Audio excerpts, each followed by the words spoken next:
Bienvenue, mesdames et messieurs, à notre commentaire médiatique « Le Vatican et le culte de Lucifer ». Ce qui a été découvert en 1992 déjà dans le plus grand journal mexicain Proceso excite à nouveau les esprits ces jours-ci. Par la bouche du grand commandeur du Conseil supérieur des francs-maçons du Mexique, Carlos Vázquez Rangel, on a entendu la chose suivante, je cite littéralement: « Dans l'espace des 8 bâtiments dont se compose le Vatican, il n'y a pas moins de 4 loges de la franc-maçonnerie écossaise. » En ce contexte, un père a dit que dans certains pays où l'Église ne peut pas agir, ce sont justement ces loges maçonniques qui gèrent là-bas en secret les affaires du Vatican. Dans le cadre des recherches et d'un travail d'information à grande échelle, ces jours-ci, de par le monde sont rassemblées des preuves lourdes qui apportent des révélations stupéfiantes sur cette relation étroite du Vatican avec la franc-maçonnerie écossaise. Les luttes entre l'Église catholique et la franc-maçonnerie durant des dizaines d'années n'étaient-elles que des simulacres de combat devant le public? De même, on a caché au public qui a été le créateur de la forme actuelle du plus grand rite maçonnique, celui qu'on appelle le rite écossais. Ce n'était personne d'autre qu'Albert Pike. Albert Pike, sataniste pratiquant, était aussi connu comme cofondateur de l'Église satanique. Entre 1859 et 1891, Albert Pike était le grand commandeur de la franc-maçonnerie écossaise. C'est justement cette relation non négligeable qui émeut les esprits tout autour du globe ces jours-ci. À savoir qu'Albert Pike écrit dans son ouvrage « Morals and Dogma ». Yes, Lucifer is God. Lucifer, God of light and God of good, is struggling for humanity against Adonai, the God of darkness and evil. Oui, Lucifer est Dieu. Lucifer, Dieu de la lumière et du bien, lutte pour l'humanité contre Adonai, le Dieu de l'obscurité et du mal. En d'autres termes et sans équivoque, Albert Pike associe le bien à Satan, c'est-à-dire au diable, et le mal au Dieu créateur. Cependant, ceci est très préoccupant pour beaucoup de personnes.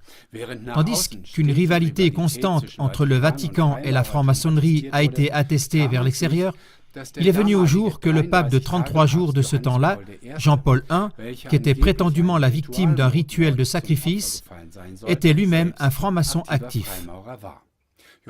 Jean-Paul I a recommandé le franc-maçon Lucifer Carducci comme idéal pour la jeunesse, alors que c'est du cru de ce dernier qu'est le fameux hymne satanique.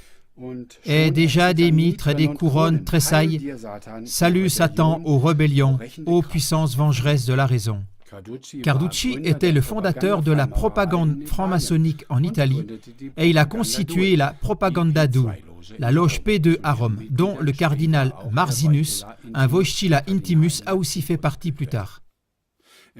En janvier 1996, le Grand Orient d'Italie a proposé le prix Galileo Galilei au pape Jean-Paul II. C'est la plus grande distinction de la franc-maçonnerie italienne. Motivation: la personne ainsi honorée a toujours pris fait et cause pendant son pontificat pour les valeurs de la franc-maçonnerie universelle. Regardez dans les émissions suivantes d'autres témoignages du culte secret de Lucifer dans l'Église catholique qu'on discute actuellement beaucoup. Pour mieux comprendre, nous comparons d'abord l'énoncé exact du lexique au mot Lucifer. Car jusqu'à présent, on ne connaît le nom Lucifer que par le latin d'Église. Depuis toujours, ce nom avait la réputation d'être le nom propre de Satan, à savoir du diable. Si maintenant ce nom se manifeste de plus en plus ouvertement dans l'adoration en latin, ces choses sont donc des présentations déjà très claires. Mais lisez et voyez vous-même. Lucifer, latin d'Église, Lucifer, le diable, Satan, définition du lexique. Depuis toujours, le lexique définit Lucifer comme le nom du diable ou Satan en latin d'Église. Alors que le chantre chante en latin clairement et ouvertement Lucifer lors de la messe pascale, dans l'Exulté, les textes allemands des livres de cantiques catholiques masquent le nom Lucifer avec le mot « étoile du matin ». La Bible latine, la Vulgate, quand elle parle de Jésus comme étoile du matin, n'utilise nulle part le mot Lucifer, mais exclusivement Stella Splendida Matutina. C'est pourquoi la découverte de cette dissimulation évidente de Lucifer est en train de soulever un tollé mondial.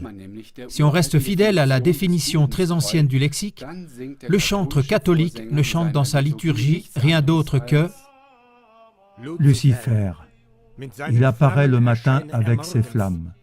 Ce Lucifer, je souligne, celui qui ne connaît pas de défaite.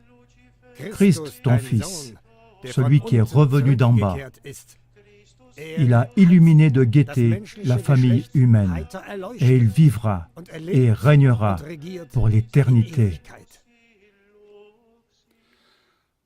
Il y a toujours plus de preuves que la tête de l'Église catholique considère et vénère secrètement Lucifer comme le vrai Fils de Dieu.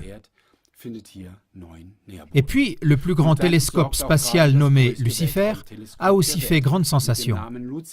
À qui appartient-il? Au Vatican. Mais regardez vous-même l'émission qui suit. Le chant suivant est très controversé. Il y a des gens qui prétendent que le texte de ce chant est un moyen d'adorer Satan. Une explication pour mieux comprendre. Quand dans ce chant, il chante Lucifer qui signifie étoile du matin, cela pourrait représenter soit Jésus-Christ, soit Satan. Ne vous faites pas une opinion tout de suite. Je vais vous montrer un certain nombre de choses que vous n'avez probablement jamais vues jusqu'à présent. Plus tard, avec les commentaires, faites-moi savoir ce que vous en pensez. Mais tout d'abord, voici le chant extrêmement controversé.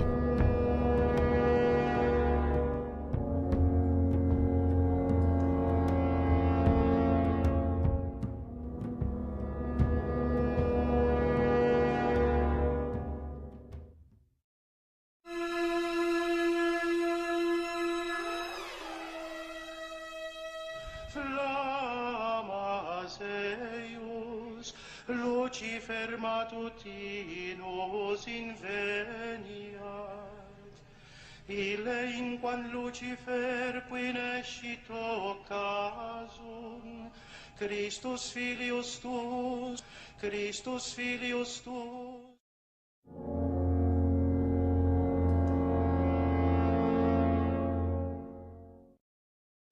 Ille inquam Lucifer qui nescit occasum, Christus filius tuus.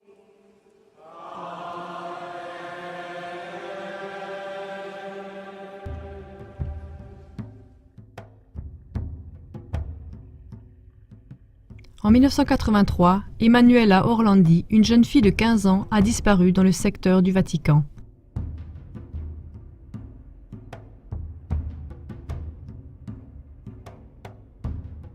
Des prêtres ont maintenant avoué qu'elle a été kidnappée pour des orgies sexuelles du Vatican.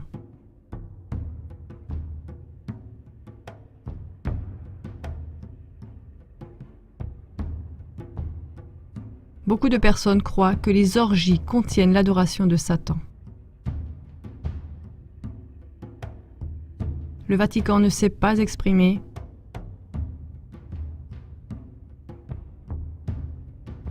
Mais le temps devient court.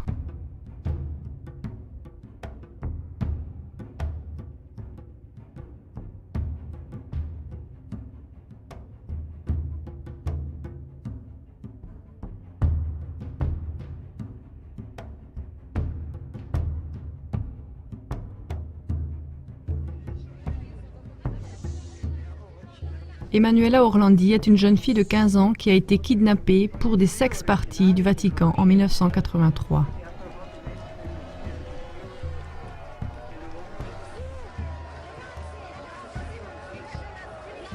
Les gens sont indignés et exigent des réponses parce que le Vatican essaye d'échapper au scandale.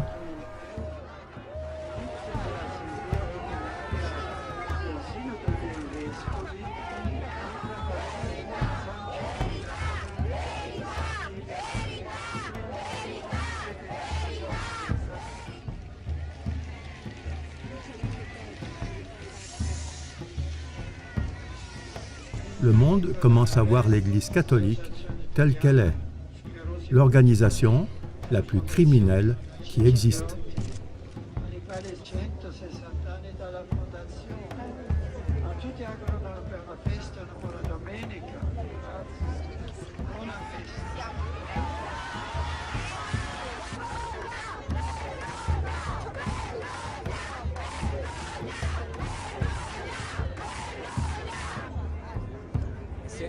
Si c'est vrai qu'elle n'arrête pas de dire des choses comme ça, je regrette, je ne comprends pas.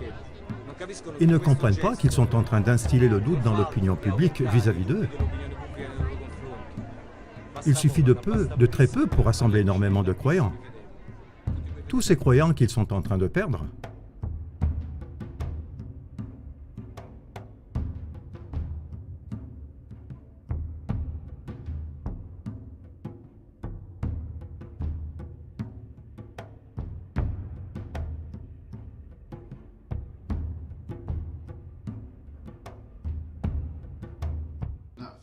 Ce n'est pas un montage Photoshop, c'est une vraie image.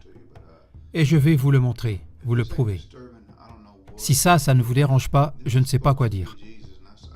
Ça devrait représenter Jésus. J'utilise le mot « devrait ». Et ces personnes sont assises devant ce machin comme devant une idole. Et ça, c'est un gros plan, exactement ici. Ça devrait représenter Jésus. Et j'ai regardé d'un peu plus près. Et je ne sais pas exactement, mais ça ressemble à une tête de reptile. Voici les yeux, voici la bouche, voici la cervelle, le crâne, mais voici le gros plan. Il ressemble à Jésus à 100% reptilien. Et ça, je veux dire, c'est quoi ça? Et à l'arrière, ça ressemble à des crânes et des démons qui viennent des profondeurs de l'enfer. Et c'est devant quelque chose comme ça qu'ils sont assis. Et quand j'ai cherché, j'ai découvert ce truc qu'on appelle la résurrection. De qui et de quoi? Ce truc a vraiment été construit en 1977. Par conséquent, les papes sont assis devant ce truc depuis 20 à 30 ans. Mais quand moi je l'ai vu pour la première fois sur la vidéo de Big Fox Bats, la première chose qui m'est venue à l'esprit, c'était ce passage de la Bible. Apocalypse, chapitre 9, verset 11.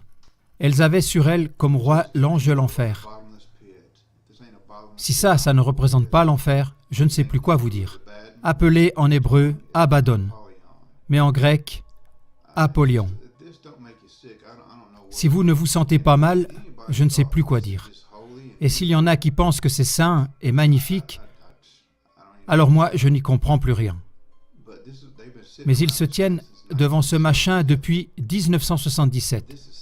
C'est fou. Ce n'est pas saint, et je ne sais pas à quoi ils ont pensé en faisant ça. La statue, la résurrection qui se trouve dans la salle d'audience pontificale du Vatican est en train d'être rénovée et devrait être finie le 9 décembre. On peut souvent voir la statue derrière le pape lors de ses audiences habituelles dans la salle. Le 3 octobre, ce sera le 34e anniversaire de l'édification de la statue dans la salle par son constructeur Pericle Fazzini. Fazzini a créé cette statue pour montrer comment Jésus ressuscite du cratère d'une bombe atomique. La résurrection est fabriquée en bronze rouge et laiton jaune. Elle est haute de 66 pieds et large de 23 pieds. Dernièrement, l'exorciste suprême du Vatican a dit que le diable est au Vatican. Le révérend Gabriel Amorce a fait la une à l'échelle mondiale lorsqu'il a dit que le diable serait présent au Vatican. Vous parlez de quelque chose de bien réel, n'est-ce pas?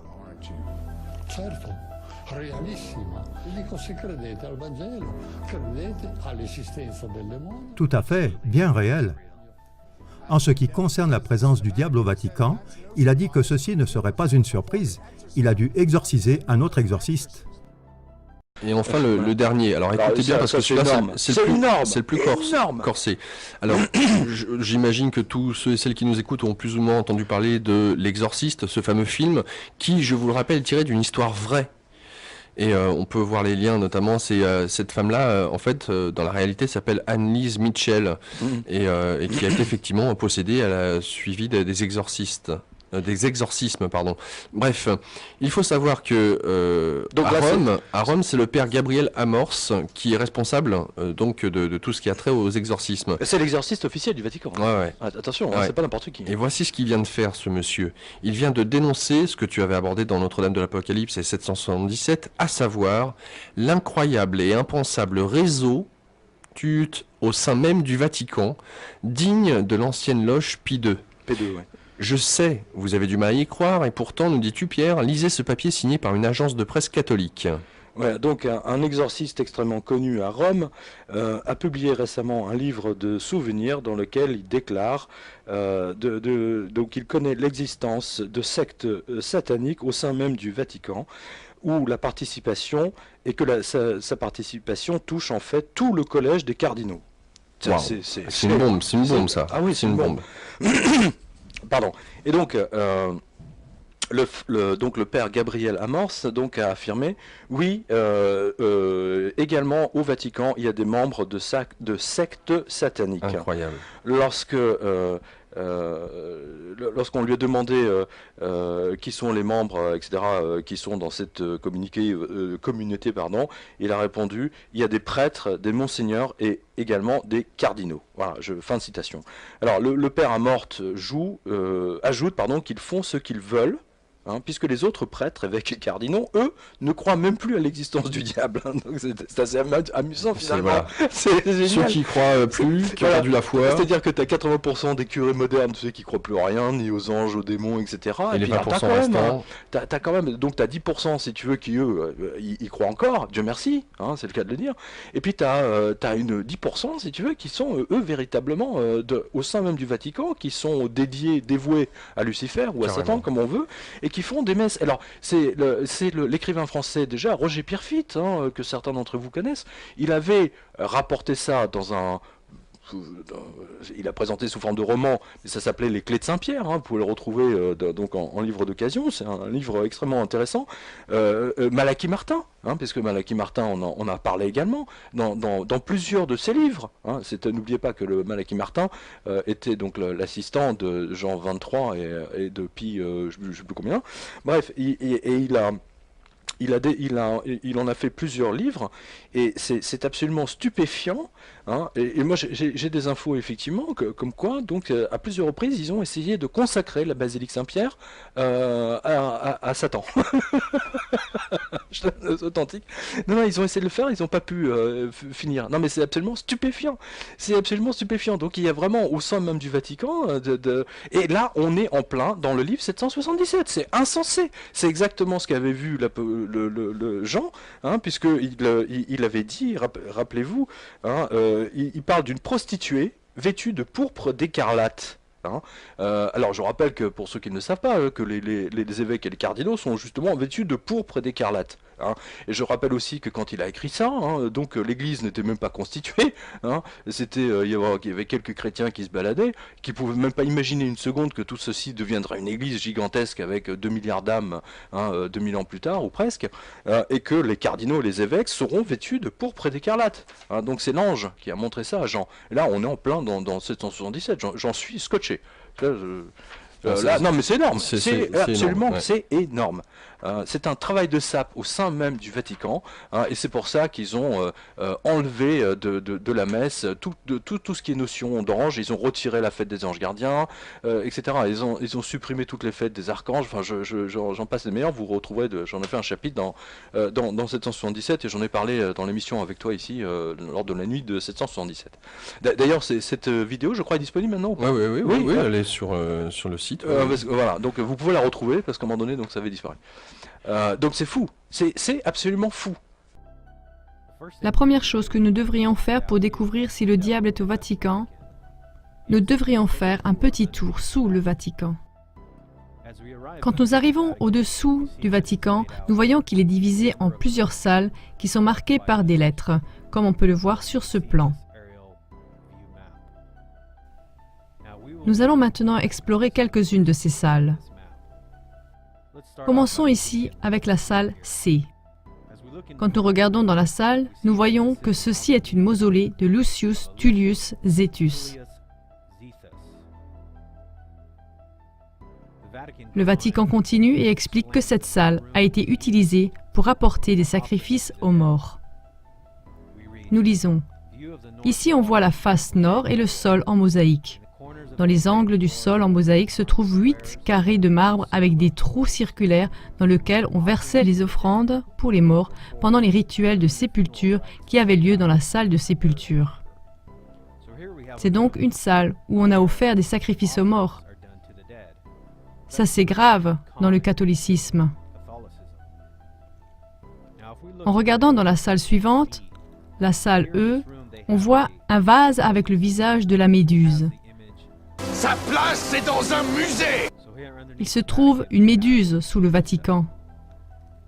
Encore une fois, la question se pose. C'est un vase et il est conservé sous le Vatican. Ce serait facile de l'enlever. On se dit, si le Vatican était une église sacrée, il l'enlèverait. On pense que sous le Vatican, on conserve des choses sacrées pour Christ et pas des dieux étrangers ou des idoles ou des images d'autres dieux. Si on continue à la salle H, on voit que c'est le mausolée. C'est un des mausolées les plus grands et les plus luxueux sous le Vatican, sous la basilique Saint-Pierre. Il est écrit qu'il a été construit au début de la deuxième moitié du IIe siècle, pendant le règne de l'empereur Marc Aurèle, et qu'il était la propriété d'un affranchi de la grande famille des Valéries. Et si nous entrons dans ce mausolée, nous voyons qu'il y a beaucoup d'idoles de l'ancien empire romain. Nous nous demandons, pourquoi conserve-t-il ces idoles sous la basilique Saint-Pierre? On pourrait penser que s'ils étaient chrétiens, ils voudraient se débarrasser de telles choses. Je ne peux pas imaginer que quelqu'un qui a une vraie église voudrait héberger des idoles dans son église, particulièrement des idoles païennes provenant d'une époque passée. Mais c'est le Vatican qui héberge beaucoup de dieux païens sous la basilique Saint-Pierre. Ici, on a une idole qui est exposée par le Vatican. C'est la tête d'un enfant en stuc doré. Et la boucle de cheveux est typique pour une personne qui était consacrée dans le culte d'Isis. Et cette idole en particulier est l'idole d'un garçon qui était consacré dans le culte d'Isis. Si on regarde dans cette salle, on voit plusieurs stucs qui décorent les murs. Ici, c'est une personnification d'Océanus. Tu te souviens que le livre de l'Apocalypse dans le Nouveau Testament dit qu'une bête sort de l'océan. Donc nous nous demandons, pourquoi le Vatican a-t-il ces idoles sous la basilique? Pourquoi les conserve-t-il? Si c'était une vraie église, il ne pourrait pas les garder en prétextant que c'est pour l'amour de l'art, spécialement dans le contexte de toutes les choses mauvaises qui se passent au Vatican. Et comme l'a dit le prêtre tout à l'heure, le mal existe, le diable est réel, il l'a admis. Mais l'hypocrisie est qu'ils ont toutes ces images et ces idoles mauvaises sous le Vatican, sous la basilique Saint-Pierre. Nous voyons aussi 2 silhouettes Gender, avec des ailes de chauve-souris, représentées sur les murs. Encore une fois, on dit que c'est une église sacrée et un lieu sacré. Voilà, ceux-ci se trouvent là depuis de très nombreuses années. En entrant dans la salle suivante, la salle I, on voit des détails de sol en mosaïque avec Mercure et le chariot de Pluton. Il continue à expliquer que c'est en rapport direct avec la victoire sur la mort et le retour de la vie d'après et du monde d'après. Ils le décrivent comme un sol de mosaïque superbe. Mercure est présenté avec des ailes aux chevilles, portant un caducée, et allant devant le chariot de Pluton et sa femme, Perséphone. Donc nous avons ici tous ces dieux romains sous le Vatican, des idoles de dieux étrangers. En entrant dans la salle suivante, nous découvrons pourquoi ils ont là tous ces dieux et ces idoles. Dans la salle U, nous avons le plus grand choc. Là, sur le mur, il y a une représentation de Lucifer, c'est-à-dire le porteur de lumière, l'étoile du matin. Sur le mur d'en face, il y a une peinture de Vespère, l'étoile du soir. les symboles cosmiques du cycle de vie humaine. En arrivant à la salle U, nous découvrons une image nette de Lucifer, sous le Vatican, dans la basilique Saint-Pierre. Nous nous demandons, pourquoi conserve-t-il cette image de Lucifer sous le Vatican? Encore une fois, on penserait qu'une église chrétienne n'aimerait avoir aucune de ces images. Donc, nous savons qu'ils vont dire « Oh, nous les conservons parce que c'est inscrit au patrimoine mondial de l'UNESCO » ou quelque chose comme ça. C'est toujours leur prétexte. Les sauver pour l'amour de l'art. Mais pour le vrai chrétien, il n'y a pas de prétexte, car nous savons que si on fait de l'honneur ou de la propagande pour des dieux ou de fausses idoles païennes, qu'est-ce que c'est? En résumé, on soutient la zone spirituelle mauvaise. Ça ne peut pas être de Dieu. Et puisque Rome affirme qu'elle est la seule Église véritable, on pourrait penser qu'elle donnerait le bon exemple. Mais quel exemple a-t-on? Qu'il y a une image de Lucifer sous le Vatican depuis d'innombrables siècles? Bon, l'image ici sous le Vatican est là, selon ce qu'ils prétendent, depuis Constantin. Comme nous le savons, c'est lui qui a construit cette basilique, et donc nous nous demandons encore une fois, pourquoi conserve-t-il cette image de Lucifer sous le Vatican? Alors nous pensons qu'à la question, pourquoi toutes ces images et toutes ces idoles sont-elles conservées sous le Vatican? La réponse est parce qu'il s'agit d'une église renégate qui a toujours été une église déchue. Et même maintenant, où elle a été noyautée par les francs-maçons. Et la raison pour laquelle ils conservent toutes ces choses et même les publient sur leur site, c'est qu'ils veulent que les gens le voient. Ils veulent que les gens voient ce qui se passe vraiment chez eux. En ce qui concerne les foules qui croient que l'Église romaine est toujours encore une Église pure, cela ne dérange pas Rome de continuer à les duper et à leur faire croire qu'ils sont encore une Église chrétienne. Si tu descends sous le Vatican, à la prochaine salle, ils vont essayer de te convaincre que Saint-Pierre est enterré dans une de ces salles et que ça donne de la foi pour suivre le pape. Mais nous posons la question, pourquoi voudrait-on suivre le pape qui a toutes ces mauvaises choses sous son Église? D'après l'image de Lucifer, il est très clair que le diable est vraiment dans le Vatican. Il est caché dans les profondeurs sous le Vatican, dans la basilique Saint-Pierre. Alors, si tu es catholique et que tu regardes ce film, nous aimerions t'encourager à abandonner cette Église. Comme tu peux le conclure toi-même avec ces images et ces idoles qui sont conservées sous ton Église, nous espérons que tu réfléchis de façon lucide sur ces choses et que tu te poses la question, si mon Église est une vraie Église, pourquoi encourage-t-elle ces choses? Pourquoi veut-elle même que les gens voient ces choses? Nous espérons que tu écoutes la mise en garde d'Apocalypse 18, verset 4, où il est dit « Et j'entendis du ciel une autre voix qui disait « Sortez du milieu d'elle, mon peuple, afin que vous ne participez point à ses péchés, et que vous n'ayez point de part à ses fléaux. »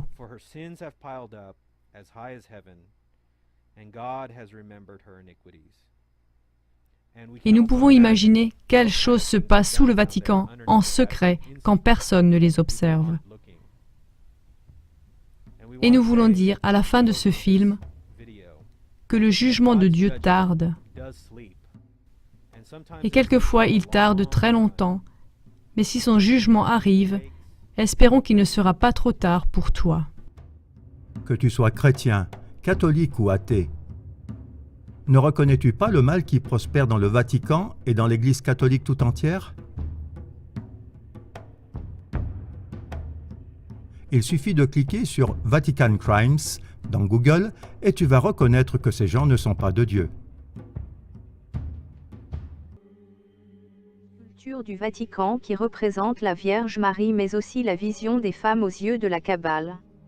Ressemblance à un WC pour hommes, les hommes peuvent uriner dessus, soumission, domination, humiliation, plein pouvoir.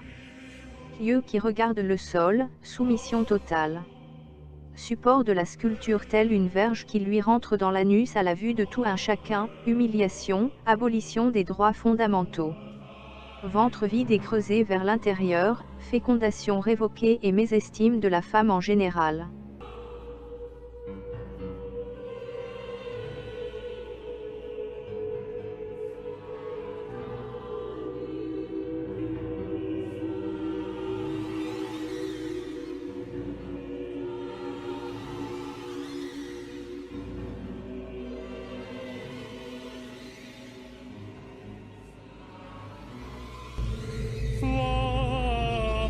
Seus Lucifer matutinus inveniat, ide in quam Lucifer qui nescito casum, Christus filius tuus, qui regressus ab inferis, humano generis serenus iluxit, et tecum vivit et regnat in saecula saeculorum.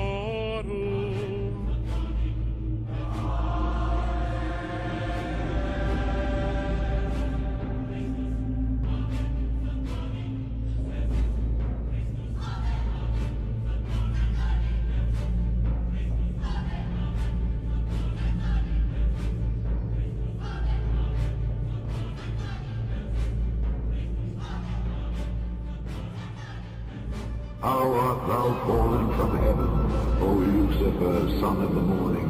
How art thou cut down to the ground, which didst weaken the nations?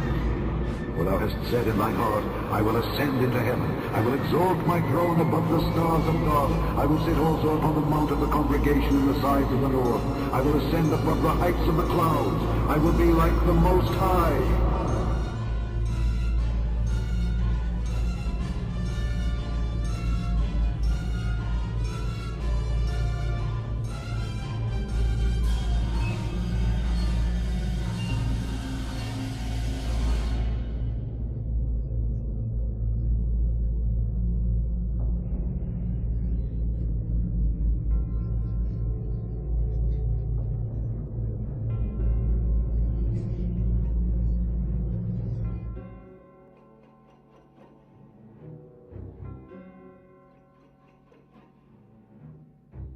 I believe in the Pope because he believes in peace, and my definition of peace is accepting all religion. Accepting all religion. Well, it was really amazing because now I'm 31 years old and I never thought about becoming Catholic, and I'm not sure if it's going to happen, of course, but already the thought of it. This is a pope that struck such a huge chord among so many people in such a short time. But many do now expect him to get down to business and start tackling the very sensitive issues of reform and cleanup of the church. Bah oui, parce que dans Notre-Dame de l'Apocalypse, j'avais expliqué que le Vatican dépensait chaque année des dizaines de millions de dollars, n'est-ce pas, pour un observatoire qu'il avait fait construire en Arizona. Alors nous, on en avait parlé ici toute une nuit à l'époque. Ce qui est absolument étonnant, et d'ailleurs j'avais vraiment à l'époque pour écrire Notre-Dame de l'Apocalypse, parce que moi aussi ça m'avait vraiment scotché, et donc j'avais suivi le dossier point par point. Alors ce qui est absolument étonnant, c'est que donc vous savez que le Vatican a obtenu l'autorisation, la permission donc du gouvernement américain, rien que ça. Imaginez que le Japon demande, ou que je sais pas la Tchécoslovaquie ou l'Allemagne demande la permission aux États-Unis d'installer d'acheter une montagne, n'est-ce pas, enfin le sommet d'une montagne dans l'Arizona ou ailleurs pour faire un observatoire. Il y a peu de chance, enfin il y a aucune chance qu'il l'ait. Le Vatican l'a obtenu, et alors cela n'a pas été sans mal, puisque ce qui s'est passé, c'est qu'en fait cette montagne appartient à des Indiens, et c'est une montagne sacrée, et que les Indiens se sont battus contre le Vatican justement, avant que l'observatoire se construise, bien entendu. Et ce qui est fascinant, c'est que c'est le Vatican qui a mené la danse, effectivement, et qui a réussi à obtenir toutes les permissions. Alors il y a eu des procès, des procès donc régionaux pour essayer qui ont été faits par les Indiens. Ils ont été bien entendu déboutés. Les Indiens ont fait une descente chez les curés, en disant oui, mais est-ce que qu'est-ce que vous diriez si nous les Indiens, on descendait au Vatican en disant voilà, on prend votre montagne, on va installer un observatoire, qu'est-ce que vous en pensez, qu'est-ce que vous feriez quoi? Et les jésuites leur ont ri au nez en disant bah oui, bah vous savez, c'est déjà fait, hein, le pape a un observatoire dans sa maison de campagne. Bon, voilà. Donc ils se sont foutus de leur gueule. Voilà, donc sachez que ça appartient effectivement au Vatican, et donc pour la beauté du geste, ils ont donné 40% du temps d'utilisation de ce télescope. Et surtout de cette région, donc à l'université d'Arizona. Et alors là, il y a eu une nouvelle qui était tombée, alors ça c'était absolument génial. Fin avril. C'était fin avril. Eh bien, figurez-vous qu'il y a un autre observatoire un autre télescope qui va être installé juste à côté de celui du Vatican, et qui va s'appeler Lucifer. C'est absolument génial. Sachant que tout ça, que là-haut, en fait, il y a très peu de gens. Il y a les jésuites en grande partie, et donc tous ces gens vont utiliser les différents télescopes, dont un qui s'appelle Lucifer. Je trouve ça absolument génial. C'est quand même fondamentalement drôle, hein. Et déjà rien que d'observer le ciel avec un truc qui s'appelle avec les yeux de Lucifer, déjà c'est psychanalytiquement c'est extrêmement révélateur. Alors on me dit oui, ce sont des Allemands machin truc, non, rien du tout. Cette zone a été obtenue par le Vatican, et elle appartient donc en grande partie au Vatican, hein, puisque ce sont eux qui se sont débattus et qui ont gagné les procès, n'est-ce pas, pour avoir pour installer et pour surtout abattre, je sais plus, ils ont abattu 20 000 arbres, je crois, pour arriver au sommet de la montagne, donc des Indiens. Mais tu mets bien cela en évidence dans l'article, et j'aimerais le lire parce qu'il est très très synthétique. Il met bien en avant cette image. Imaginez que quelqu'un vous offre un chat ou un chien.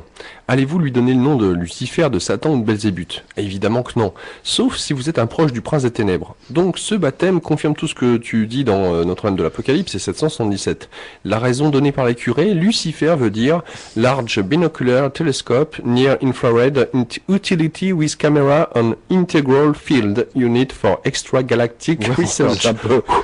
Alors, ils se sont creusés les ménins, c'est le cas de le dire, pour faire passer la pilule en acronyme. Même le fabricant n'y avait pas pensé. Alors, c'est ça, le Vatican est submergé par les lucifériens, et quand Paul VI disait qu'il sentait les fumées de Satan, eh bien là, il aurait dit qu'il voit la fumée de l'incendie sous ses fenêtres. Inconsciemment, c'est encore plus profond. Appelé un télescope Lucifer. C'est drôle. Ils sont fous dans leur tête de ces curés, hein, tu nous l'avais dit, et ce qui est encore plus étonnant, c'est qu'ils ne se cachent même plus. Être jésuite ou ne pas l'être n'est plus là la question. Lucifer est leur vrai maître. Alors selon Mitch Batros, des gens pensent que c'est pour suivre un signe prophétique donné dans la Bible. Est-ce l'absinthe de l'Apocalypse de Jean? Voilà, il dit que... Alors justement, ça c'est vous retrouverez ce lien hein, dans cet article. Hein. Il dit en fait, il est fort possible que le Vatican ait les mêmes. Est-ce qu'il est possible que le Vatican ait les mêmes informations que les Mayas? Vous savez, à propos de 2012, hein, machin. Donc les deux parlent d'un événement à venir, d'un événement céleste, et il se pourrait que ça soit donc au centre de notre Voie lactée. Voilà. Et les deux donc parlent d'un puissant événement céleste, donc genre le ciel nous tombe sur la tête ou une météorite, j'en sais rien. Bref, et donc il dit la question la plus importante est de savoir quand. Hein. Donc, et c'est ce que j'ai expliqué dans Notre-Dame de l'Apocalypse, c'est effectivement, attendez, mais pourquoi le Vatican fait-il construire, il n'y a pas d'autre chat à fouetter, si j'ose dire, qu'est-ce qu'il en a à faire de construire un télescope d'abord et avant toute chose, hein. En ce moment, il faut quand même le savoir que le Vatican, en France en particulier, vend un peu partout, mais c'est valable aussi au Canada, c'est valable en Allemagne, ils sont en train de vendre toutes leurs possessions immobilières pour payer tous les procès, etc.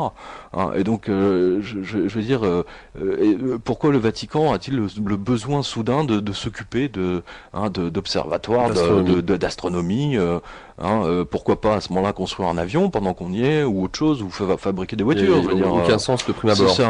Et appeler ce télescope Lucifer de la part du Vatican, c'est totalement surréaliste. Et c'est justement grâce au père Malachi Martin, hein, donc dans Notre-Dame de l'Apocalypse, hein, parce qu'il avait lâché le morceau lui dans plusieurs interviews, hein, qu'il a expliqué que le télescope du Vatican qu'il était en train de faire construire à l'époque, et Malachi Martin était vivant, il disait que c'est effectivement pour observer quelque chose qui doit arriver du ciel selon plusieurs... et c'est ce que je montre dans Notre-Dame de l'Apocalypse. Voilà. Ce qui fait écho au troisième secret de Fatima. Voilà.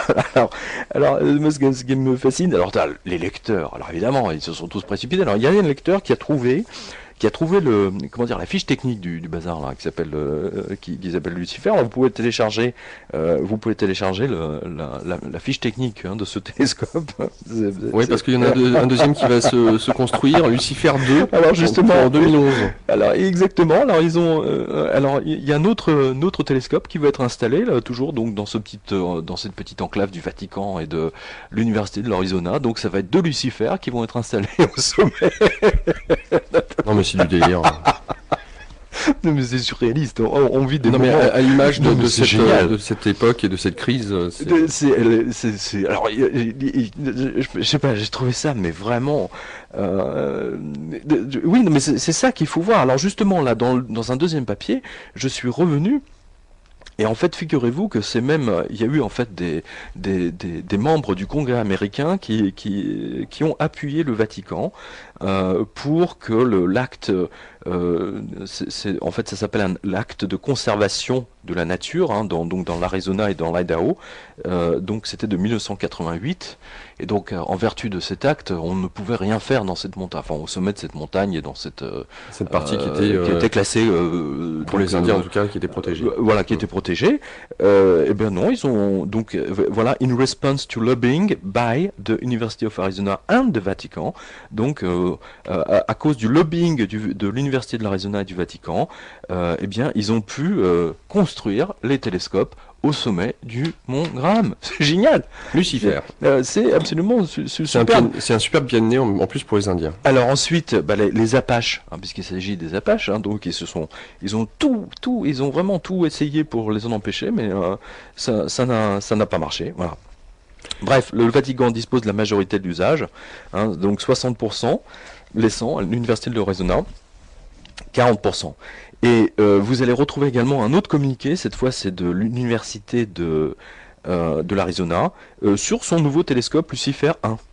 C'est-à-dire que donc l'université de l'Arizona a essayé parce que fondamentalement là il y a 60% utilisé par le Vatican, 40% par l'Arizona, et donc ils se disent voilà, en fait ils ont essayé d'aplanir l'affaire, quand ils disent c'est pas grave, c'est le fabricant qui l'a appelé comme ça, enfin bon, ça a été mis au point effectivement par des Allemands, etc. Mais c'est surréaliste, et donc il y aura un deuxième Lucifer qui va arriver en 2011. Donc nous félicitons les heureux parents et donc tous ces Lucifers qui se donnent rendez-vous au Mont Graham. C'est absolument formidable. Et là je le répète, les scientifiques verront le ciel avec les yeux de Lucifer, ce qui en soi est déjà tout un programme. Voilà.